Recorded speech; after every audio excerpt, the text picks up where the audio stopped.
seems like you guys have gone for a different sort of musical approach, I think. Let me see. Well, I guess it's a little darker sounding. It's definitely more angry sounding than we were in the past because of certain things that happened to us over the past year, just reflected in the music. You know, it's not like we're mean people. It's just at the time, the songs that we were writing, you know, it was quite violent, I guess.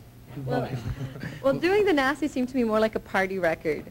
That was what was going on then. I guess you probably heard that from everybody too, who put out a record like in the late '80s and the first couple of years of the '90s. But like I said, we had forever to write that first album. With this record, it was like what was going on in our lives at that moment in time, and everything that was in our lives, we drew from that and put our frustrations or whatever else into the music, as opposed to taking it out on people. Kill the pain! Why don't you kill the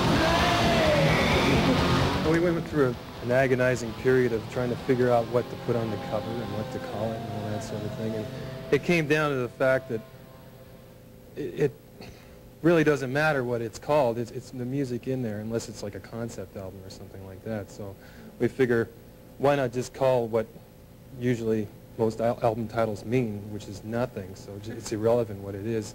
And for the cover, instead of like, you know, going for a controversial thing, why just have something that fits with the title, because it's just like up to the individual.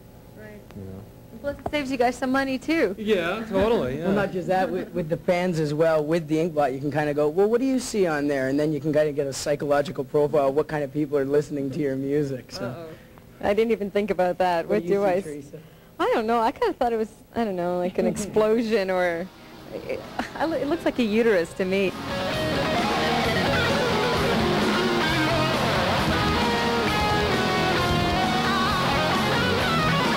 Pretty much the topics on the record tend to deal mostly with the industry, and it's ironic because it's an industry that we really hate, but we are a part of, and we can't deny that.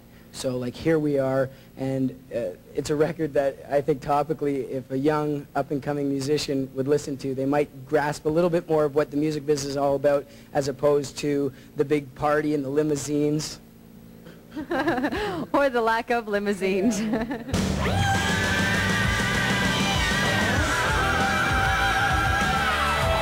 We were never a glam band, even musically. Like, we were just into leather. We were into like biker rock type of thing, you know. But unfortunately, at that time, the scale shifted, and I'm kind of glad now, because now I can go on stage in what I wear every day, as opposed to having to carry an extra bag to the gig. So you think you guys were sort of caught at the tail end of a type of scene, and now...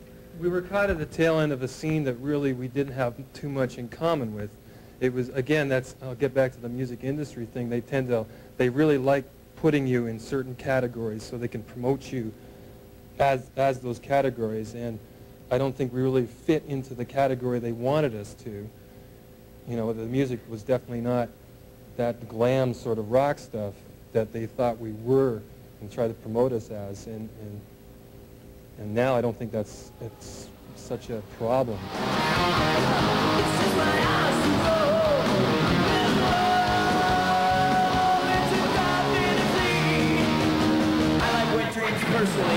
The thing that inspired us, I guess, the most for this record was just that we're humans and we soak in everything around us.